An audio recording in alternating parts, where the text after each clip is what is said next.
નમસ્કાર મિત્રો, અમારી યુટ્યુબ ચેનલમાં આપનું હાર્દિક સ્વાગત છે। તો મિત્રો, આપણે જાણવાના છીએ ચૈત્ર સુદ 11 એકાદશી આપણે સાંભળવાના છીએ। ચૈત્ર માસના શુક્લ પક્ષની એકાદશી સર્વે કામના પૂર્ણ કરનાર, પાપોને નષ્ટ કરનાર, પુણ્ય આપનાર કામદા એકાદશીની વ્રત કથા, મહિમા, પૂજન વિધિ તથા આજના ખાસ ઉપાયો। જો આપને આ વિડીયો પસંદ આવે તો લાઇક, શેર અને સબસ્ક્રાઈબ જરૂરથી કરી લેજો, જેથી અમારો વિડીયો આવે તો પહેલી માહિતી તમારા સુધી પહોંચી શકે।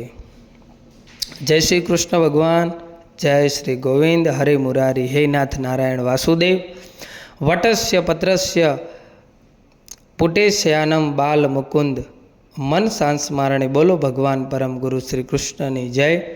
મિત્રો, એકાદશી એટલે 11ની જે તિથિ આવે મહિનામાં, બંને તિથિ સ્વામી ભગવાન શ્રી નારાયણ છે, ભગવાન શ્રી કૃષ્ણ છે। આ એકાદશીનું મહાત્મા ભગવાન શ્રી કૃષ્ણએ યુધિષ્ઠિરને કહી સંભળાવ્યું છે, જે સમસ્ત પાપને નષ્ટ કરનાર, અંતે મોક્ષ ફળ આપનાર છે। અને મિત્રો, કિયોનીમાં ગયેલા જીવને પણ મુક્તિ મળે છે। અને કામદા એકાદશી અર્થાત કામના પૂર્ણ કરનારી એકાદશી જે પાપોને હરનારી છે અને મોક્ષ ફળ આપનારી છે। શ્રી નારાયણને પ્રિય આ એકાદશીની તિથિ છે, જેમાં ભક્તો મનોવાંચિત ફળની પ્રાપ્તિ અર્થે વ્રત, જપ, તપ, ઉપવાસ કરે છે, ભગવાનનું પૂજન કરે છે। શ્રી નારાયણ ભગવાન શ્રી કૃષ્ણનું પૂજન કરે છે, ભગવાન શ્રી રામજીનું પૂજન કરી શકાય છે। ભગવાન નારાયણનું જે ઈષ્ટ સ્વરૂપ હોય તેની પૂજા અર્ચના કરી શકાય છે। આમ કરવાથી આપણું હૃદય, મન તથા બુદ્ધિ, વાણી પવિત્ર થાય છે। ભગવાનનું નામ જપ કરવાથી આ ભવસાગરથી પાર ઉતરી જવાય છે, કારણ કે કહેવાય છે ને કે કલયુગ કેવલ નામાધાર, સુમીર સુમીર નર ઉતરે હી પારા। માટે ભગવાનનું નામ જપ કરવા માત્રથી જ આ કલયુગનો બેડો પાર થઈ જાય છે। અને આપણે ધર્મય વર્તન પણ કરવાનું છે, આપણા કર્મને શુદ્ધ રાખવાના છે, કારણ કે આપણે જો ભગવાનની પૂજા અર્ચના ન કરી શકીએ, વ્રત ઉપવાસ ન કરી શકીએ, એવું પણ બને ત્યારે આપણે આપણું કલ્યાણ કેવી રીતે કરીએ? તો આજે એક વાત છે કે ભગવાન શ્રી હરિના નામ જપ કરીએ અથવા આપણા ઈષ્ટદેવના નામ જપ કરીએ અને ધર્મ જીવન શાસ્ત્રોને અનુકૂળ જીવન જીવીએ, જેથી પ્રભુની પ્રસન્નતા પ્રાપ્ત થાય અને અંત સમય પીડાવવું ન પડે, આરામથી આ દેહ છૂટી જાય અને ભગવાનના ધામમાં પહોંચી જવાય। કારણ કે આ સંસાર તે કર્મ ફળ દેનાર એક મેદાન, જ્યાં આપણે આપણી જાતને સાબિત કરવાની છે, જેમાં જો આપણે પરીક્ષામાં પાસ થઈ ગયા તો શુભ ફળની પ્રાપ્તિ થાય છે, અને આપણે મોહ, માયા, અહંકાર આદિમાં ફસાઈ ગયા તો આપણે દલદલમાં પણ ફસાવવું પડે છે। અહીંથી જે કંઈ પ્રાપ્ત થાય છે તે અહીં જ મૂકીને જવાનું છે। મિત્રો, આ મગજમાં યાદ રાખો તમે। આપણે એક ધર્મશાળામાં જેમ રહીએ છીએ તે જ રીતે આ ધરતીલોક ઉપર આવ્યા છીએ, જેવા આવ્યા છીએ એવું જ આપણે પાછું જવાનું છે। માટે એ વચ્ચેનો જે સમયગાળો છે, જેમાં આપણે જાગૃત અવસ્થા માનીએ છીએ, તેમાં આપણે આપણા કર્મોના ફળને ભોગવવાના છે, અને તે પણ ધર્મમય આચરણ સાથે। એટલા માટે આપણે આપણા કર્મોની સાથે પ્રભુની ભક્તિ પણ કરીએ છીએ, કારણ કે આપણા ઋષિમુનિઓએ પાપ, પુણ્ય, સ્વર્ગ અને નર્ક આદિનો વિચાર ધ્યાનમાં લઈને મનુષ્યને સારા માર્ગે ચાલવા માટે, સારા કર્મ કરવા માટે વ્રત, જપ, તપ, ઉપવાસનું જે સૂચન આપેલું છે, તેમાં એકાદશીનું મહાત્મ્ય ઘણું છે। જે મહિનામાં 2 વખત આ એકાદશીની તિથિ આવે છે અને વર્ષની કુલ 24 એકાદશી થાય છે। જ્યારે પુરુષોત્તમ માસ આવે છે ત્યારે 2 એકાદશી એ કુલ 26 એકાદશી થાય છે। અને જો આ 26 એકાદશીનું ન થાય તો દેવ ઉઠીને એકાદશી અને દેશ્વેદ એકાદશીનું વ્રત પણ કરી શકાય છે, અને એ પણ ન થાય તો માત્ર પ્રભુનું નામ જપ કરાય છે। તીર્થ સ્થાનોમાં જઈને પણ આપણે સ્નાન કરી શકીએ છીએ, અને ઘેરે પણ આપણે પવિત્ર તીર્થોનું સ્મરણ કરીને સ્નાન, દાન, જપ કરી શકીએ છીએ। જે ભક્તો એકાદશીનું વ્રત કરે છે તેઓ સવારે વહેલા ઉઠીને ભગવાનનું નામ સ્મરણ કરીને સ્નાન કરે, ત્યારબાદ ઘરના મંદિરમાં જે આપણું પ્રભુનું સ્વરૂપ બિરાજમાન હોય તેની વિશેષ સેવા થાય છે। નાહી ધોઈને માતાજીની, ભગવાનની સેવા પૂજા પાઠ કરે છે, ધૂપ, દીપ, નિવેદ આદિથી પૂજન થાય છે। અક્ષત, ગંધ અને વિવિધ ફળ ભોગ લગાવાય છે, જે સિઝનમાં હોય છે। માતા તુલસીની પૂજા કરવામાં આવે છે, પીપળાના વૃક્ષની પૂજા કરવામાં આવે છે. ત્યારબાદ તુલસીજીની પૂજા અર્ચના કરવી જોઈએ, કારણ કે આપણે તુલસી દળને ભગવાનના શ્રી ચરણોમાં ધરીએ છીએ ત્યારે પ્રભુ સેવાનો સ્વીકાર કરે છે.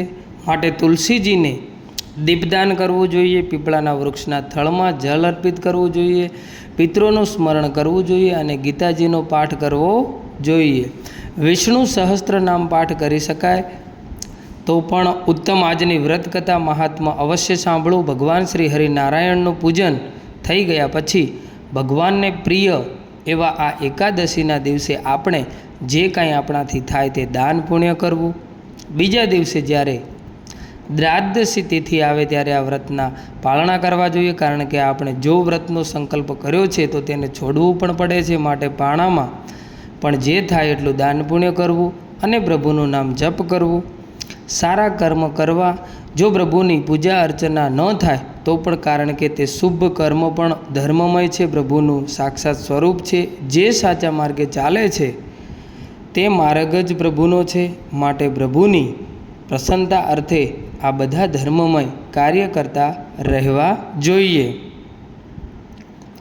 આ રીતે એકાદશીનું વ્રત કરવાથી લાભ ફળ જીવનમાં અવશ્ય પ્રાપ્ત થાય છે. સ્કંદ પુરાણોમાં કહ્યું છે કે મોટી આપત્તિ વખતે, હર્ષ વખતે પણ એકાદશીનું વ્રત છોડવું ન જોઈએ. જે વિષ્ણુ દીક્ષાવાળા છે તે વૈષ્ણવ કહેવાય છે. તેઓ શ્રી હરિનું પૂજન કરવાથી વિશેષ ફળની પ્રાપ્તિ કરે છે. આરોગ્ય, સૌભાગ્ય, યશ, કીર્તિ પ્રાપ્ત થાય છે. જીવનમાં દરેક મનોકામના હોય તે પૂર્ણ થાય છે. ઘરમાં સુખાકારી રહે છે. વંશ વૃદ્ધિ થાય છે. એકાદશીના વ્રતના દિવસે ઉપવાસ કરવો, પરંતુ જે ભક્તો વ્રત ઉપવાસ કરી શકતા નથી તેઓ ભોજન પણ લઈ શકે છે. જે રીતે આપણું શરીર સાથ આપતું હોય એ રીતે વ્રત ઉપવાસ આપણે કરવા જોઈએ. આજે એકાદશીના દિવસે કાંસાના વાસણમાં ભોજન કરવું કે કોઈ પણ રીતે ઉપયોગ કરવો તેનો ત્યાગ કરવો જોઈએ. માંસ, મસૂર, ચણા, શાક, મંદિરા, પારકું અન્ન છે અને સ્ત્રીઓનો સંગ ત્યાગ કરવો જોઈએ. દિવસના સૂવું ન જોઈએ અને રાત્રે પણ પૃથ્વી ઉપર સૂવું જોઈએ. આજના દિવસે જે ભક્તો વ્રત કરે છે તે વારંવાર જળ ન પીવે, તાંબુલ ન ખાય અને જો ઉપવાસ કરતી વખતે અશક્તિ જેવું લાગે, કષ્ટ જેવું લાગે તો થોડું થોડું જળ પી શકે છે. વિષ્ણુ રહસ્યમાં વચન છે કે વ્રતવાળા મનુષ્યએ શરીર પર તેલ ચોપડવું જોઈએ નહીં, માથામાં પણ તેલ લગાડવું નહીં. આજના દિવસે કોઈ પણ જાતનો લેપ પણ કરવો નહીં.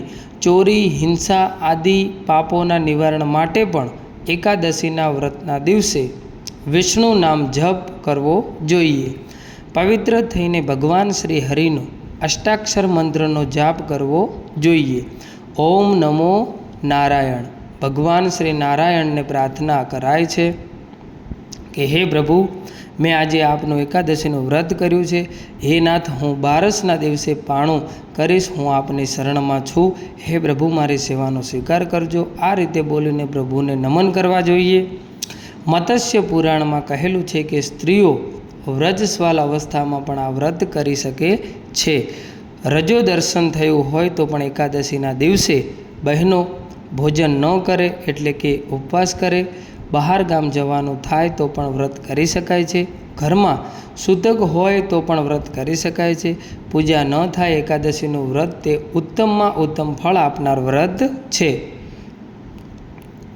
દ્રાદશીના દિવસે રાંધેલો ભાત ખાવો શુભ મનાય છે, પરંતુ એકાદશીના દિવસે રાંધેલો ભાત છે, લસણ, ડુંગળી આદિનો ત્યાગ કરાય છે. વ્રતનો સંકલ્પ સવારે પૂજા કરતી વખતે જ લેવાનો હોય છે. પોતે વ્રત કેવી રીતે કરવા માંગે છે? એકાદશીનું વ્રત આમ તો 3 પ્રકારે થાય છે.